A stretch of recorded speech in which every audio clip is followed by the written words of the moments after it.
Aí hoje, conforme eu tinha me programado, eu vou ter um amigo meu aqui falando para vocês, Dr. Eslen Delanogari, um dos caras mais gente boa que eu conheço, psicólogo, e que vai falar pra gente sobre a ansiedade um pouquinho, né? Eu acho que é um tema bom aí pra gente explorar, tendo em face essa epidemia de Covid, né, galera? A galera ficou bem out of the house, fora da casinha. Ai, ai. Vamos lá? Vamos ver se o Wesley tá aqui. Acho que ele tá aqui, pera aí.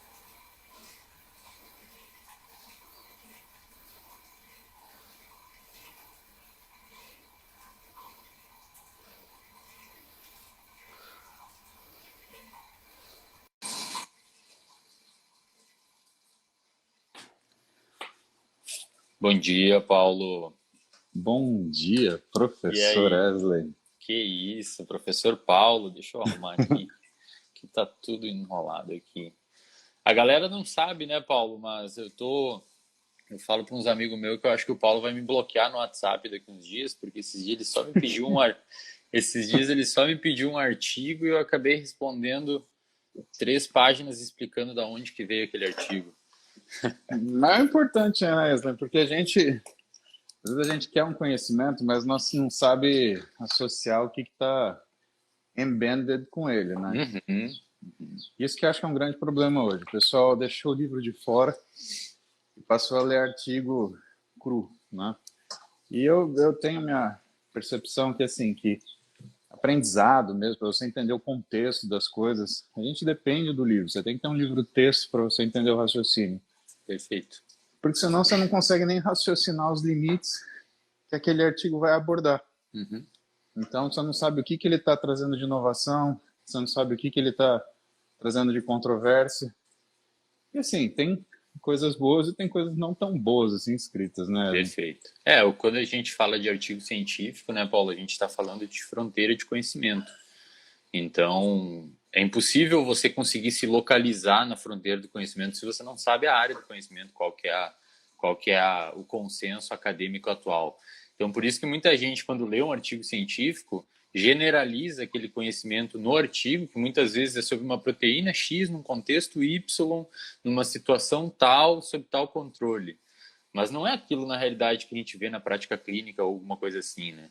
Então, o artigo científico, ele é um artigo que deve ser levado em consideração desde que você consiga encaixar ele dentro de um contexto específico. E aí é necessário o livro-texto. Por isso que eu acabei te explicando aquela da onde que veio aquela ideia lá de glicemia aumentar o odds ratio lá, a chance de desenvolvimento de demência. Isso é lá da década de 90 já. Os pesquisadores já viam estudos epidemiológicos que aumento da glicemia tem a ver com o aumento da chance de desenvolvimento de demência. Aí saiu aquele artigo no The New England Journal of Medicine mostrando que é um artigo muito mais controlado e The New England é a revista de maior fator de impacto hoje do planeta, 76, Uhum. para publicar lá uma coisa assim, tem que ser uma coisa muito bem feita. E aí eles mostraram de fato que aumento de glicemia tem a ver com o aumento da chance de desenvolvimento de demência, mesmo em pessoas sem diabetes. Mas legal, legal. Aí eu resolvi contextualizar lá porque é importante. E essa ideia de aprendizado é um tema que vem sendo debatido cada vez mais, inclusive dentro da neurociência, Paulo. Hoje a gente tem grupos de estudo, inclusive aqui na UFSC, que trabalham só com a ideia de como a gente consegue melhorar ou aumentar a capacidade de retenção de conteúdo de um aluno, né? E dentro dessa perspectiva, o storytelling, que é você, imagino Uhum. que você faça muito bem isso nos seus cursos, né? Que é Eu uso isso para dar aula, exatamente. você contar uma historinha no meio do seu conteúdo e não simplesmente sair falando coisas técnicas, né? Isso aumenta muito a retenção de conteúdo dos alunos. Agora, como é que é você, psicólogo, você sair do mainstream, que é a galera que vai atendimento, atendimento, atendimento, e ir para neurociências? Como que você linka as duas coisas? Paulo, na história da psicologia no mundo, ela é muito pautada principalmente na psicanálise, que foi Uhum. um método desenvolvido principalmente pelo Freud, embora ele não tenha sido o precursor, mas ele foi um dos mais mais lidos na história.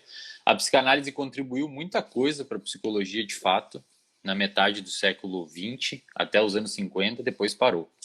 Depois não teve avanço. Em 1960, e aí eu estou fazendo o storytelling para você entender como que eu cheguei na neuro. Em 1960, um cara chamado Aaron Beck, um pesquisador vivo hoje, resolveu testar cientificamente se a psicanálise freudiana funcionava ou não. Ele era um psicanalista e ele queria provar para a comunidade científica, que sempre criticou muito a psicanálise sempre se colocou como científica na teoria, mas nenhum psicanalista se esforçou para mostrar que ela era científica. Aí o Aaron Beck, que era um psicanalista, falou, não, vou mostrar para a comunidade científica que a psicanálise é sim ciência. E ele resolveu fazer um experimento. O Freud falava na época que a melhor forma de você acessar o inconsciente das pessoas era por meio do sonho. Então a pessoa sonhava e ali manifestava os seus estados inconscientes. O Freud dizia muito que quando a pessoa desenvolve depressão ou ansiedade ou alguma coisa assim, é que a pessoa reprimiu algum tipo de agressividade contra o mundo, colocou aquilo, abafou aquilo para dentro do inconsciente e isso desenvolve por meio de sintomas depressivos e tudo mais, toda a história. Então esse Aaron Beck resolveu, não, peraí, se o Freud falou que a gente precisa ver o inconsciente das pessoas, é provável que pessoas depressivas tenham sonhos muito agressivos, batendo nas pessoas e tudo mais. E ele viu que na realidade não. Ele viu que não havia correlação entre o estado depressivo de uma pessoa e os sonhos dela. E aí ele percebeu durante o estudo dele que na realidade, Paulo, as pessoas com ansiedade e depressão, e a gente começa a entrar no tema proposto, as pessoas com ansiedade e depressão, elas têm uma visão distorcida do mundo. E isso é muito bem caracterizado em estudos científicos. Pessoas com ansiedade, por exemplo, tendem, se você mostrar, existem testes para medir isso, se você mostrar várias palavras numa tela e com cores diferentes, e você pedir para a pessoa falar a cor da palavra e não o que a palavra diz, então você mostra, por exemplo, câncer, morte, vergonha, palavras com cunho pejorativo, com cunho ruim, ou você mostra palavras com cunho neutro, copo, mesa, sei lá. As pessoas têm uma latência, as pessoas com ansiedade especificamente têm uma latência entre dizer a cor, não a palavra, mas a cor que está escrita as palavras ruins, ou seja, parece que elas prestam um pouquinho mais de atenção no cunho negativo da palavra, enquanto as pessoas sem ansiedade não fazem isso. E foi isso. Vou fazer uma interrupção sua só para te contar uma coisa que é uma coisa que uma vez eu falei numa live, porque eu tive depressão. Eu tive depressão, eu estava no segundo ano de residência. E eu tive o que me ajudou a sair, assim, porque eu tive uma vez um insight. Eu estava com a Roberta, né?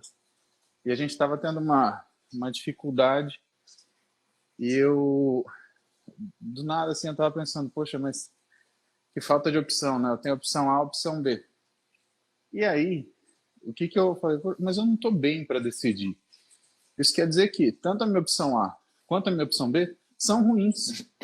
E o meu problema, na verdade, é que eu não consigo enxergar a opção C, que é a opção boa. Por quê? Porque eu estou com numa situação inadequada e que me impede de tomar a melhor atitude emocional nesse momento. Então, quando você fala, é um problema do que a pessoa enxerga, é muito do que eu mesmo vivi. Porque naquele momento específico, eu comecei a perceber ou racionalizar que as opções que eu colocava para mim eram todas ruins. Perfeito. Porque eram fruto de um raciocínio doente. Perfeito, exatamente. E a minha caminhada fora da depressão foi exatamente isso. Mas eu cheguei numa situação que eu tinha medo de atender o telefone, cara. Eu levantava da cama porque eu tinha que levantar. Eu ia trabalhar porque eu tinha que trabalhar. Então eu era funcionante, assim, eu era uma casca que fazia o que era para fazer. Mas por dentro, malandro, vou te falar que era um... E é difícil, complicado, né, Paulo? É difícil, né? A gente de fato, assim, cada pessoa enxerga o mundo com as suas próprias lentes, né, Paulo? Então, por exemplo, eu tenho paciente hoje que eu atendo que não consegue perguntar as horas para uma pessoa na rua porque tem pânico, não consegue ter contato com outras pessoas, não consegue ter nenhum tipo de atitude social. Você, por exemplo, imagino que seja um cara que não tem, ou pelo menos apresenta não ter dificuldade em falar em público. Então, veja, Paulo, a mesma situação falar em público gera diferentes emoções em diferentes pessoas. Por quê? Uhum. Isso a gente pode concluir logo que não é a situação que gera as nossas emoções, mas sim a nossa interpretação da situação. Sim. Nesse momento de depressão, você interpretava a situação de atender um telefone, de sair Sim. trabalhar, como uma situação extremamente nociva para você. Exatamente. Porque mudou a sua interpretação da situação. Porém, Paulo, como esse Aaron Beck percebeu, essas formas imagina uma lente, né? O paciente enxerga o mundo com as suas próprias lentes. Essa lente sua, nessa época, por exemplo, estava suja. Você estava enxergando situações que não necessariamente são nocivas como nocivas. Aí o que entra exatamente nesse ponto? Um terapeuta. Por quê? Porque o terapeuta vai ajudar você a chegar numa conclusão de que aquela situação não é uma situação nociva e que você tem estratégias de enfrentar aquela situação. Né? Não necessariamente ele vai achar a resposta correta, ele vai te ajudar só a perceber que a tua resposta está errada, que é o principal. Ele vai limpar suas lentes, vai permitir que você enxergue a situação de uma forma mais real. Como, por exemplo, não tem problema você pedir as horas para uma pessoa na rua. Ela não, é uma situação que, do ponto de vista factível, não tem sentido nenhum você ter medo dela, ela não é nociva. E foi isso que esse cara Aaron Beck descobriu. E aí ele criou a terapia cognitiva comportamental, que é hoje um contraponto à psicanálise, por exemplo, é uma alternativa à psicanálise. Então a terapia cognitiva comportamental surgiu de um psicanalista tentando provar que a psicanálise era científica. E daí, Paulo, nos anos 80, começou a surgir, houve um boom nos estudos em neuroimagem, e aí começou a surgir cada vez mais os estudos em neurociência. E hoje os estudos em neurociência, embora novos dentro de uma perspectiva da psicologia, que tem quase 200 anos, a neurociência tem 40, 30. Né? Então, por isso que hoje, talvez você não conheça tantos psicólogos que são neurocientistas ou que usam a neurociência como base, porque é uma coisa muito nova ainda. Mas, felizmente, está se popularizando e cada vez mais os estudos em neurociências amparam não só as pessoas que têm algum tipo de transtorno psicológico, como ansiedade, depressão, bipolaridade e tudo mais, não só ajudam a explicar a fisiopatologia dessas doenças, como ajudam a amparar diferentes tratamentos. E também, Paulo, estão cada vez mais ajudando as pessoas a aprimorar técnicas de estudo, a aprimorar rotina. A gente consegue entender cada vez mais como manter constância nas atividades. Eu, por exemplo, atendo vários pacientes que são estudantes de medicina e falam, Wesley, como é que eu faço aqui, cara? Não estou conseguindo reter conteúdo. E aí? Cravei. Como é que faz? Agora, por que a gente viu esse boom durante uma época de PNL? Porque a PNL é mais ou menos simultânea, não é? É mais ou menos. Pode falar. Não, só isso daí. A PNL, assim, eu confesso que eu nunca estudei tanto, mas pelo que eu já li, ela é caracterizada como uma pseudociência, porque aparentemente não tem nenhum corpo de evidência científica que aponta, principalmente algumas de suas pretensões, como reprogramar. Assim, sempre que vocês vê esses negócios aí de reprogramar cérebro, sei lá o quê, isso aí não existe. Não tem como você fazer isso. O seu cérebro é uma máquina altamente complexa que para você formular algum tipo de hábito, para você formular algum comportamento que envolva constância, existe uma série de situações que você tem que se submeter. Não é uma coisa que o sujeito vai lá, vai falar com você meia hora e você vai conseguir fazer.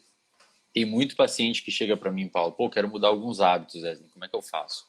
Aí a pessoa pergunta, o que você já fez para tentar? Primeira coisa, eu tentei uma vez de tal e tal forma. O que você vê geralmente, Paulo? A pessoa tentou com uma intensidade muito grande, inicialmente. E qualquer coisa que a gente faça com uma intensidade muito grande inicialmente não permite que a gente mantenha constância. Sim. Então o sujeito tem 130 quilos, obeso, quer mudar de dieta e no outro dia só come cheeseburger e salada e no outro dia só come cheeseburger e pizza e batata frita. E no outro dia quer comer só salada. Não vai funcionar. Não vai funcionar. Ele vai ficar 3 dias fazendo isso e no último dia vai pedir 4 pizzas. Então o que precisa? Então, o que precisa? Precisa ir lá no Paulo, falar com o pessoal, vão elaborar uma estratégia que permita manter constância e não necessariamente intensidade no início. Assim como no treino, assim como nos estudos. O cara nunca estudou, chega para mim e fala que eu preciso estudar 8 horas por dia. Não vai funcionar. Porra, você vai fazer, entende? É custoso estudar, é uma coisa que não é simples. Então, esse negócio de reprogramação de cérebro é uma bobagem sem tamanho. Isso dá uma impressão, Paulo, de que as coisas são simples. Dá a impressão de que vê um sujeito que treina, vê um sujeito que estuda, vê um sujeito que tem uma rotina, parece que você acordou numa segunda e começou aquilo de uma maneira automática e fácil. Mas é O que uma eu costumo construção. falar para o pessoal é que eles têm que tomar cuidado com nomes chiques para coisas simples, né? E assim, programação neurolinguística que eu falo pessoal, eu faço aquela comparação com aquela palestra do sujeito motivacional, que na palestra você grita, você chora, você acha que vai dominar o mundo, terminou a palestra, você fala, puta, eu sou um bosta.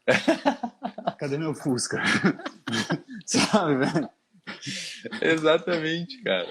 É o A cara que galera. ensina a galera a ser milionário, mas vai embora de Corsa Sedã, entendeu? Então, É. É. sabe? E é a coisa da disciplina versus a motivação, que a gente estava falando outro dia. E quando a galera faz, né? Ah, mas eu passei por um processo de PNL. Então, você não percebeu? Mas na verdade você fez uma terapia cognitivo-comportamental, que alguém chamou de Meio... PNL. Exatamente. E muitas vezes meio quebrado ainda, porque o cara quer colocar coisa lá que não tá dentro da coisa, entendeu? Exatamente. Mas esse negócio de motivação e disciplina, eu falei ontem para um paciente isso. Fuma 25 cigarros por dia, quer diminuir. E aí é difícil, né, Paulo? Pô, cigarro acho que dos pacientes que eu atendo, assim, é complicadíssimo tirar. Eu não sei se Não. você tem muito isso no seu consultório, mas é muito Sim. difícil tirar. E aí a gente estava falando, né, que ele quer começar a treinar e tudo mais, a gente estava falando de motivação e disciplina. É uma coisa interessante, porque quando você olha os estudos, principalmente os estudos da psicologia comportamental, neurociência comportamental, com Skinner, aquela galera toda lá que fizeram um avanço interessante, o que a gente aprendeu lá, Paulo?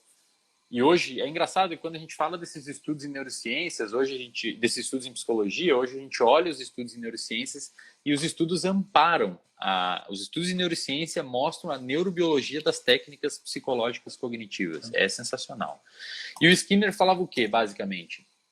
Que nós somos sensíveis às consequências dos nossos comportamentos. Então, se você faz um comportamento, tipo, eu nunca treinei, eu tô aqui agora no meu quarto falando com o Paulo e vou sair por alguma razão, vou levantar e vou treinar hoje, nem que eu não queira. O fato de eu ter esse comportamento de ir lá treinar vai gerar uma recompensa em mim, vai gerar uma consequência dentro tanto do meu psicológico quanto do meu físico. Ou seja, nós somos sensíveis ao que a gente faz. Portanto, a motivação vem da disciplina e não o oposto. As pessoas não param para pensar nisso.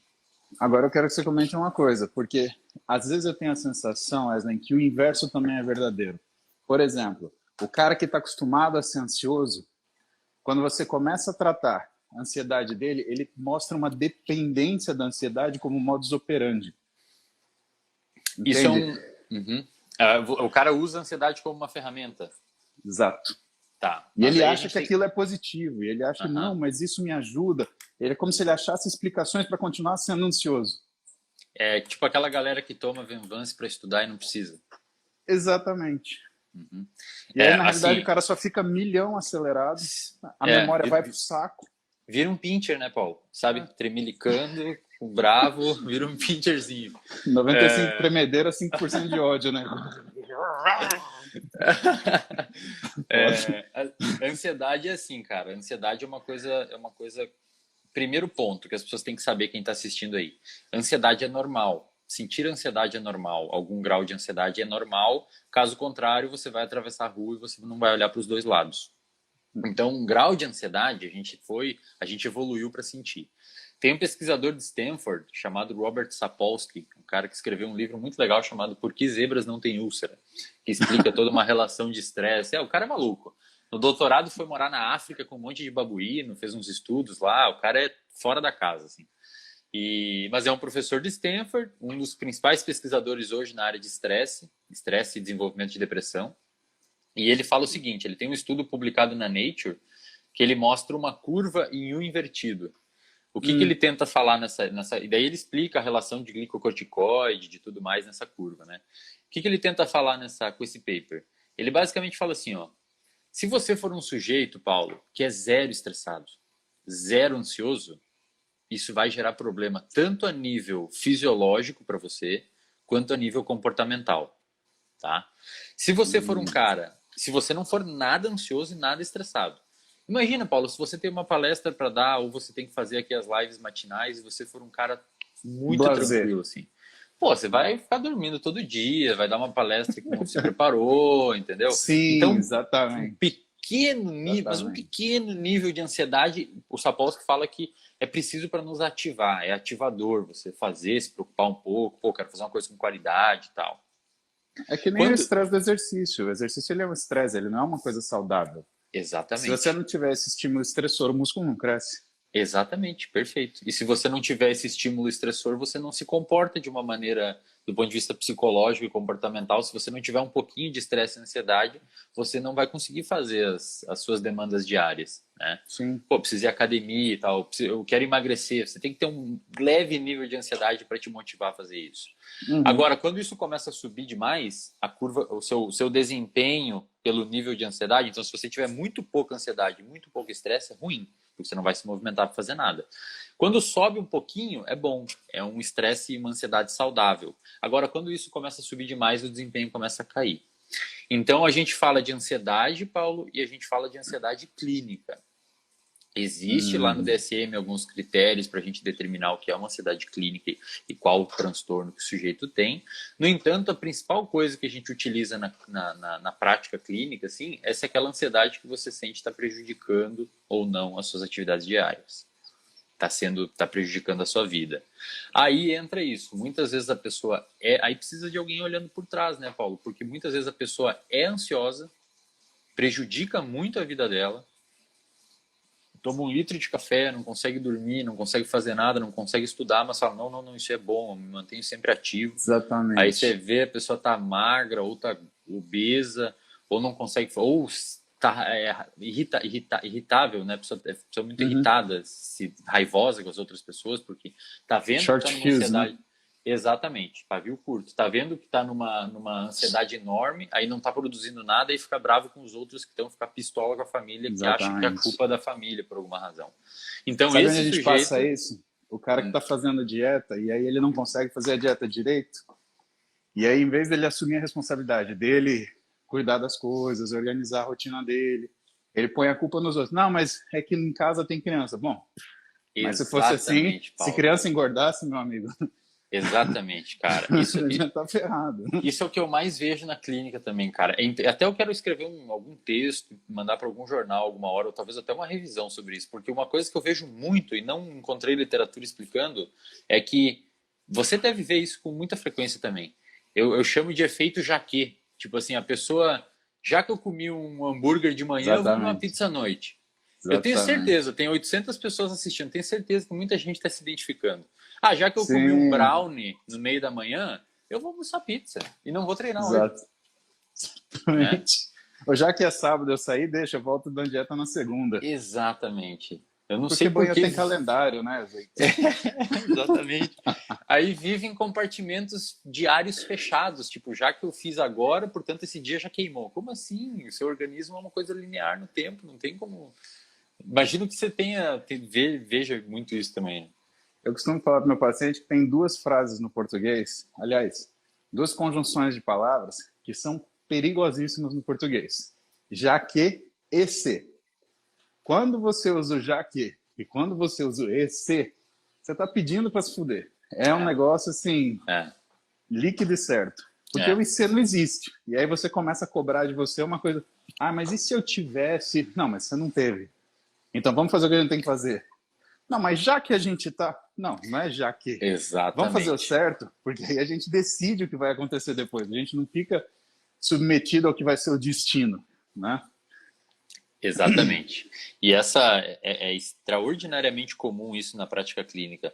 E é muito difícil quebrar isso, Paulo, porque você precisa ter um trabalho muito intenso para mostrar para a pessoa, porque é um mix de culpa, sabe? A pessoa come um hamburgão na terça de meio-dia, quando o nutricionista deu a dieta certinha, aí por alguma razão a capacidade de raciocínio da pessoa é jogada no lixo e ela não consegue pensar que tudo bem à noite comer o que o nutricionista passou. Não precisa comer uma Sim. pizza porque comeu um hambúrguer. Então é complicado, e aí entra cada vez mais essa vertente da nutrição mais comportamental, de você conseguir, né, e o psicólogo na área esportiva, de você Uhum. conseguir. Eu tenho paciente meu que, por exemplo, só de mudar, agora a gente está começando a encaminhá-lo para um nutricionista, mas tem paciente meu que só de mudar esse jaquê, o cara perdeu 4 quilos Sim, sem em dúvida algum tempo. nenhuma. Sem Porque dúvida é um nenhuma. dia que você ia comer 2.000 calorias, você iria comer 4.000, mas aí se limitou a comer, não estragou o jantar porque estragou o almoço, né? Então é uma coisa, é muito comum assim ver isso, de fato. Mas é Você acha que difícil, a né? gente pode, você acha que a gente pode traduzir, por exemplo, essa pessoa que vive no EC, como os ansiosos, é o cara que ele está vivendo muito lá na frente e ele tem dificuldade de tomar decisão aqui. Essa pode ser um entendimento da ansiedade? Pode ser. Tem estudos hoje que mostram, Paulo, que pessoas com ansiedade têm uma alteração na percepção de tempo.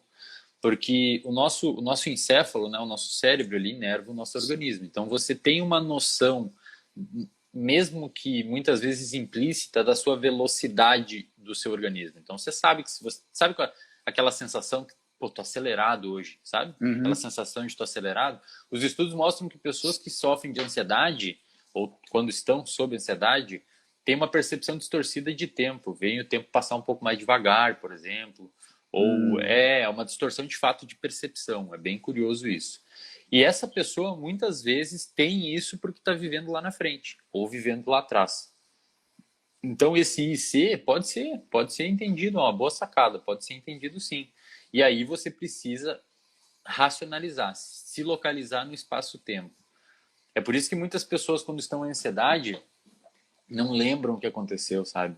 Muitos Sim. pacientes falam assim, meu, ontem foi um dia tão complicado para mim que eu mal sei o que aconteceu, não sei direito, esquece. Ansiedade, uma ansiedade aguda, assim, ou crônica e elevada para estudo é muito complicado. É para ferrar a capacidade de absorção informação de uma informação e informação de uma memória. Então, esse paciente tem que ter ferramentas para conseguir racionalizar. Aí a gente já falou na outra live lá que a gente fez aquela vez e conversa Uhum. bastante por WhatsApp sobre isso, que a capacidade de racionalização está diretamente ligada à modulação de algumas áreas do nosso encéfalo, principalmente o córtex pré-frontal, a porção ventromedial especialmente, ela imagina assim, pessoal, o cérebro de vocês tem duas grandes regiões que são envolvidas pela modulação emocional. O córtex pré-frontal, especialmente o lateral e a porção ventromedial, que fica aqui atrás da sua testa, tá?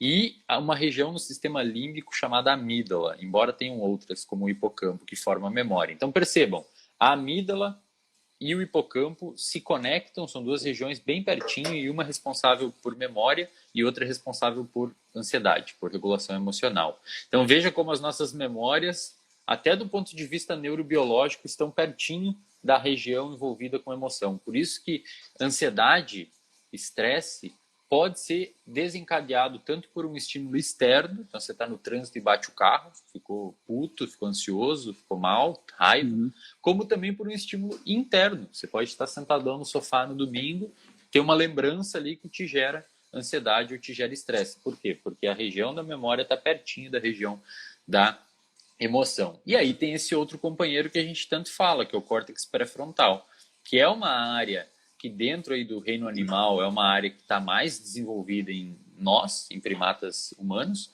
em seres humanos, e é basicamente, assim, grosseiramente falando, essa região que nos permite estar fazendo essa live aqui, que nos permitiu construir esse telefone, que nos permitiu construir a Sim. internet, construir essa linguagem sofisticada que a gente tem, pelo fato da gente ter mais células nessa região cortical. Não é que ela é maior, a do elefante é maior, ela tem mais células, ela é proporcionalmente maior. Então, essa robustez cerebral que a gente desenvolveu, principalmente no córtex pré-frontal, evoluiu de maneira a controlar os nossos instintos, as nossas emoções primárias.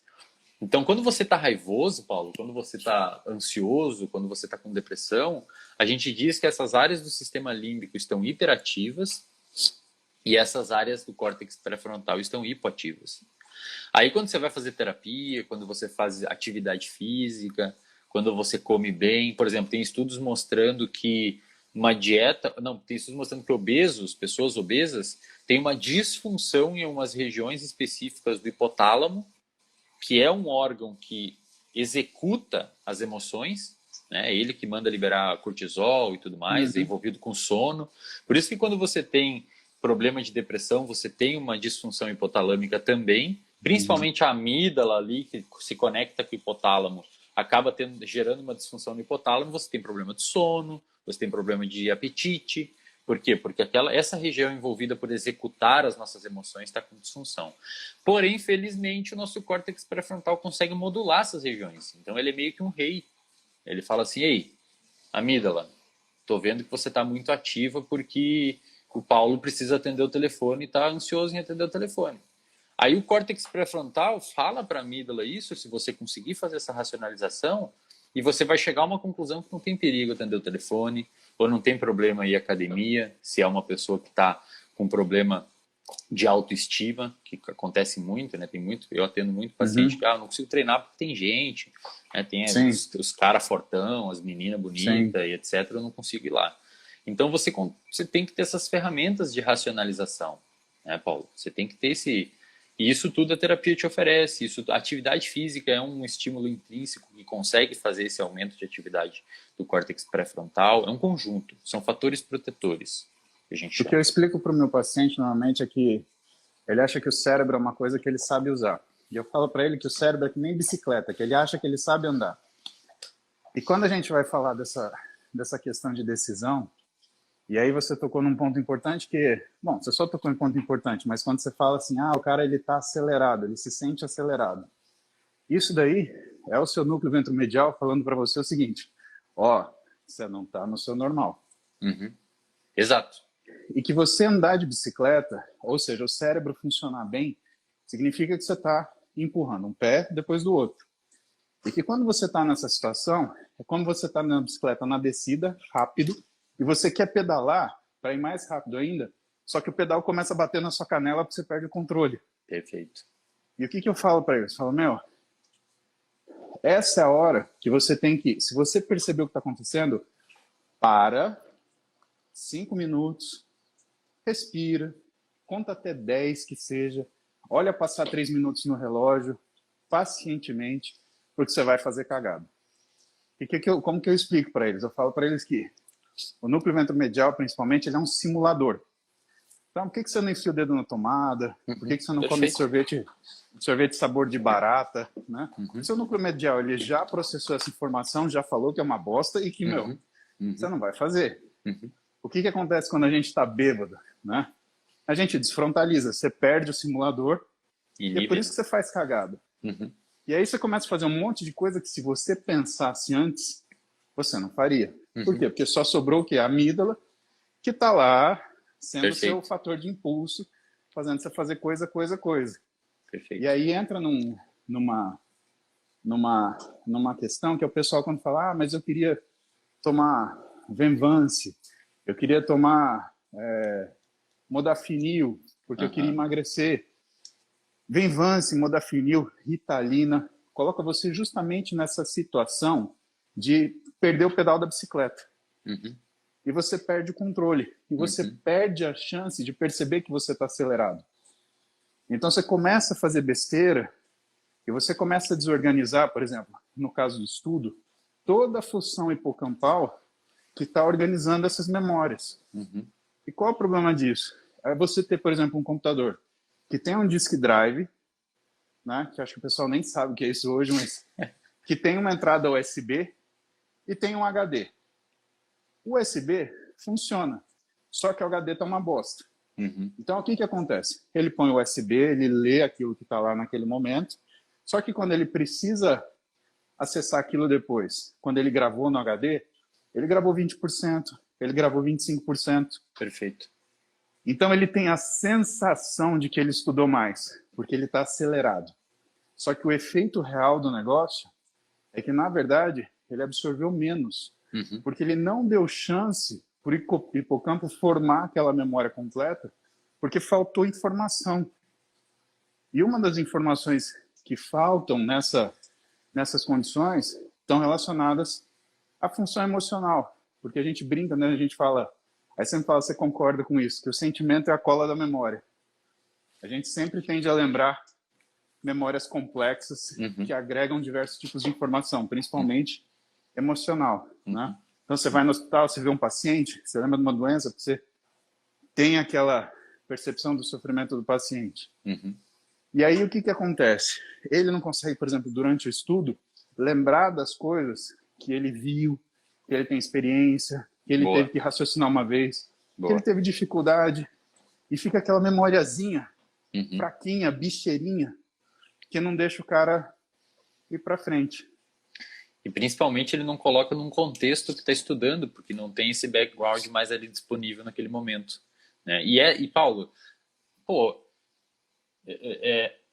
eu tenho um amigo professor aqui na Federal que diz assim, se eu for para te ensinar o que está no livro, em neurofisiologia, eu não ensino. Eu vou te ensinar o racional por trás, aquilo que você tem dificuldade de processar. Sim. E a pessoa que se enche de psicoestimulante para estudar quando não precisa, aí, sem falar que regaça sistema de apetite, né, Paulo Venvance, a pessoa não come, dorme mal, aí toma café, toma energético. E depois tem o rebote, aí é um buraco de coisa ruim, assim.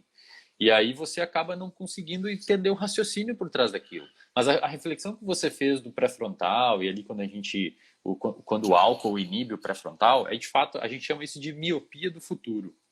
Quando você vai ver... Estudar o cérebro não é fácil, né, Paulo? A gente estuda ou por neuroimagem, que tem as suas limitações, ou a gente estuda para tentar saber o que determinada região do cérebro tem como função, a gente estuda a pessoa que perdeu aquela região. Então, você vê um sujeito lá que por algum acidente, alguma coisa, perdeu um pedaço do encéfalo, e você vai lá e vê o comportamento dessa pessoa para tentar entender o que aquela região fazia nela. E a gente sabe hoje que o córtex pré-frontal é uma região que está muito envolvida em medir as consequências. Tem estudos, até te mandei no WhatsApp uma vez, a gente discutiu sobre, mostrando que pessoas estressadas, agudamente, eles pegam um laboratório e botam a mão da pessoa num balde de água gelada, estressa a pessoa, aumenta cortisol, você consegue ver na saliva e tudo mais. As pessoas estressadas têm o córtex pré-frontal, o ventromedial desligado rapidamente. E quando você oferece duas opções de comida, acho que elas ofereceram donuts e chuchu, se eu não me engano, as pessoas tendem a... Vou pegar o donut. As pessoas tendem a escolher comidas mais calóricas quando estão sob condições de estresse, porque o pré-frontal desligou. Mas chuchu é foda. Sim, cara.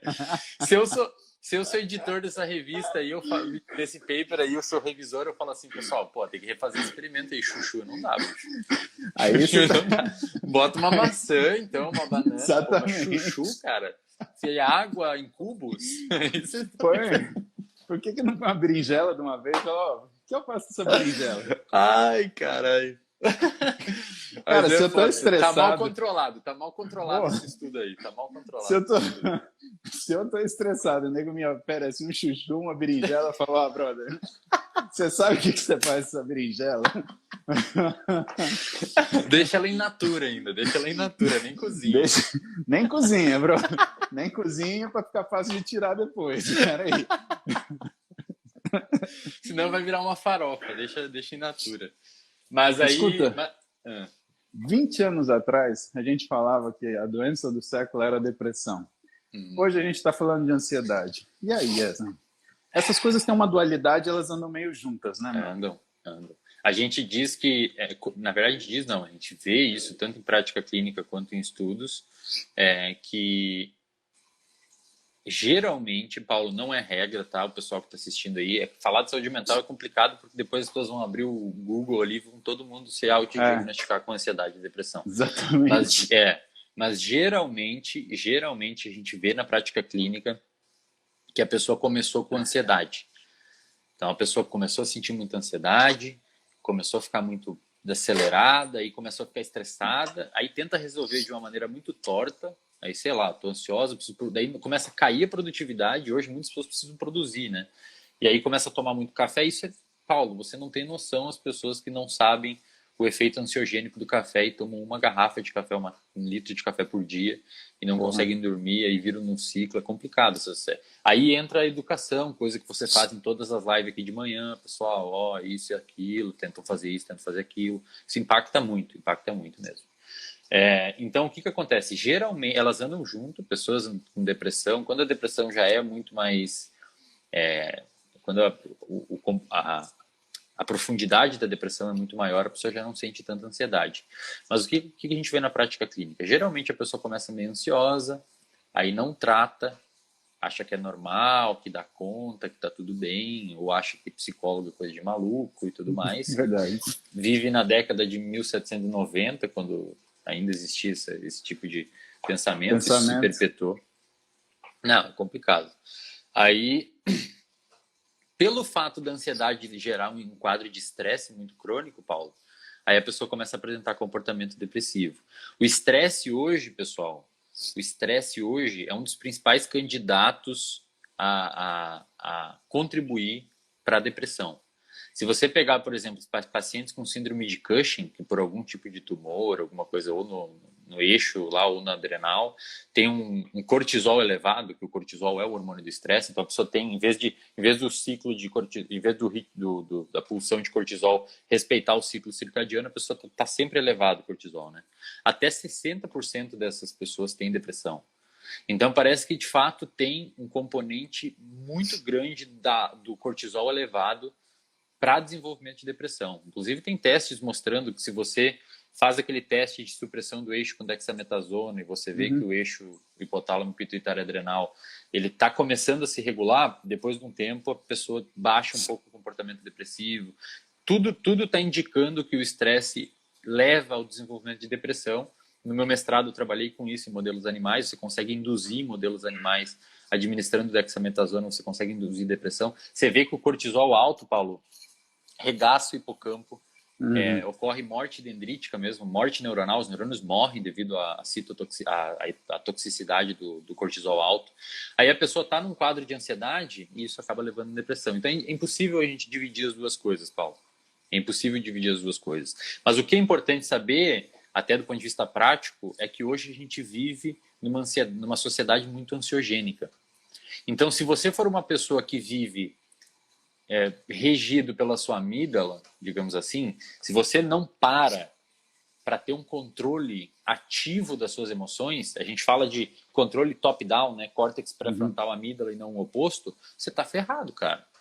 Porque você sai na rua, uma gritaria. Não sei o quê, vai. Aí você chega lá, estresse, aí você vai ao mercado, é tudo uma correria, aí a pessoa te trata mal, aí não sei o quê, é gente querendo dar calote, é gente mal educada, é gente na correria. Se você não parar, Paulo, e pensar, velho, calma, tá tudo bem, eu tô seguro, eu tô em casa, às vezes você tá em casa, tá surtando, assistindo televisão. Verdade. Num domingo. Tem que parar, o que eu tô pensando agora? A gente sempre fala isso na psicologia. O que tá passando pela minha cabeça? Quais os meus pensamentos que estão aqui agora? O que está acontecendo que está me levando a ter esse estado emocional? Calma, eu estou seguro, estou em casa, minha família está aqui, está todo mundo bem. Por que eu estou tendo essa crise aqui de terminar com as minhas unhas e estar suando sentado? E aí você faz esse controle top-down. Você ativamente modula as suas emoções. Tem gente que não consegue fazer isso ou sequer tenta. Aí vive passivamente. Verdade. Você responde ao mundo. E quando você vive num mundo ansiogênico, se você responde ao mundo, você está ferrado. Você está ferrado. E aí entra essa parte pré-frontal que a gente estava falando, só para terminar aquele raciocínio. O córtex pré-frontal, Paulo, você sabe muito bem, é a última região a amadurecer nos seres humanos, no cérebro das pessoas. Portanto, olha que interessante, é a região que é mais responsiva a estímulos ambientais e menos influenciada pela genética. Você não consegue ambientalmente, com estímulos ambientais, influenciar a formação do seu tronco encefálico. Que está lá sua respiração, seus centros de batimento cardíaco. Por quê? Porque isso nasce pronto, isso não tem como... Né? O nosso cérebro é plástico, só que principalmente nas áreas corticais. Então, se você nasce lá e eu tapo um olho seu, isso foi mostrado na década de 60. Se eu tapo um olho seu quando você nasce, as células do seu córtex visual, responsável por processar os estímulos daquele olho, não se desenvolvem. Aí elas assumem a função do outro olho. Ou seja, um estímulo ambiental que você impediu de entrar no seu cérebro modulou algumas células do seu cérebro. Então, o ambiente influencia. Taxistas de Londres, por exemplo, têm um hipocampo maior, porque eles têm que fazer Sim. uma prova lá de decorar 30 e poucas mil ruas. Isso Sim. muda o cérebro dos caras, Paulo. É por isso que eu digo que terapia é um tratamento biológico. O Eric Kandel mostrou, na década ali, em 2000, ele ganhou um Nobel, mas ele mostrou que quando você aprende, ele que demonstrou o processo molecular de formação de uma memória, ele mostrou que quando você aprende, o seu cérebro se modifica fisicamente. E um processo psicoterapêutico é um processo de aprendizagem. Portanto, a terapia é um tratamento biológico. Muita gente não encara assim, mas principalmente a cognitiva comportamental. E pelo fato de ser a última região do cérebro a se desenvolver, o córtex pré-frontal termina de se desenvolver ali por 23 anos. Em mulheres um pouco mais cedo, por isso que mulheres têm mais bom senso que os homens fazem muito mais cagada quando são adolescentes e tudo mais. Aí você pega, por exemplo, um adolescente que não tem o pré-frontal desenvolvido, não consegue medir as consequências de suas ações. É claro que muitas vezes para ele faz sentido se entupir de psicoestimulante para estudar, por exemplo. Sim. Entendeu? Então é tudo uma relação, assim, a neurociência tem muito a nos explicar. Tem muito a nos explicar. Wesley, cara, quinta que vem a gente fala de depressão, então. Bora? Porque o assunto é comprido, né, meu? E é um assunto bacana, né, meu? É legal, é legal. Só me chamar que eu tô aí. Então, beleza. Só me chamar que eu tô aí. Para quem assistiu aqui, Paulo, só um último recadinho. A gente está com um curso aberto, um curso de manejo clínico para os psicólogos que estão assistindo e para quem se interessar. Manejo clínico de pacientes com ansiedade e depressão. O curso está aqui no link na minha bio, as inscrições. O Paulo acho que também postou ontem, deve estar no story dele. E serão dois grandes módulos, Paulo. A gente vai falar primeiro sobre a neurobiologia, então tudo que a gente falou aqui de amígdala e tudo mais vai estar lá. E depois um segundo módulo de como abordar um paciente na prática clínica que tem ansiedade ou depressão para tentar ajudar essa pessoa. Vou até passar para Roberto, mas hoje eu publico de novo para vocês acharem o link aí. Obrigado. É uma coisa bacana para a gente depois discutir, né? E esse ano tem Interligas, né, Paulo? Esse ano temos Interligas Psi, ó que chique. Olha só. Isso vai ser muito legal. Obrigado, bom, meu caro amigo, só te Valeu. agradecer a tua paciência, te agradecer o conteúdo. Eu que agradeço. Sensacional. Obrigadão mesmo. Vou fazer meu treininho unilateral agora. Vai lá. Vai lá. Beijão, amigo. Obrigado. Valeu, Paulo. Tchau, tchau. Bom dia. Bom dia. Bom, galera. Professor Eslen Delanogari aí com a gente hoje. Conversando milhão, né? Eu espero que vocês tenham gostado. Foi um papo bem cabeça, bem de problema atual mesmo que a gente tem, principalmente aí com o pandemônio, né? A cabeça da gente ficou meio afetada, né? A cabeça do Dória também, porque, porra, aumentar imposto no meio da pandemia, o brother tá de sacanagem, né? Faltou núcleo ventromedial aí, né? Quem conheceu o Dória, manda ele lá pro consultório. A gente vai cuidar dele. Vamos fazer ele atingir um nível de equilíbrio bom aí. Vou apresentar ele pro Wesley. Diminuir a ansiedade dele. Acho que ele tá muito ansioso. É ou não é? Mas, ó, brincadeiras à parte, ou nem tanto brincadeiras assim, começamos bem o dia, tá? Eu preciso ir fazer meu treininho unilateral. Hoje é dorsal unilateral. E vamos que vamos. Beleza, galera? Beijão pra vocês. Vocês tenham um ótimo dia. Seja uma excelente... Eu acho que é quinta-feira, porque eu perdi a noção do tempo essa semana. E hoje eu vou ficar no consultório até umas 11. Eu já tô ligado. Porque à noite, 10 da noite, eu tenho live com o doutor Ian Spray. E a gente vai falar de medicina esportiva. Beleza? Então hoje vai ter BNTC noturno. Fechado? Beijo pra vocês. Fiquem com Deus. Tenham um ótimo dia. E vão com calma. Peguem leve. Menos estresse. Mais eficiência. Falou.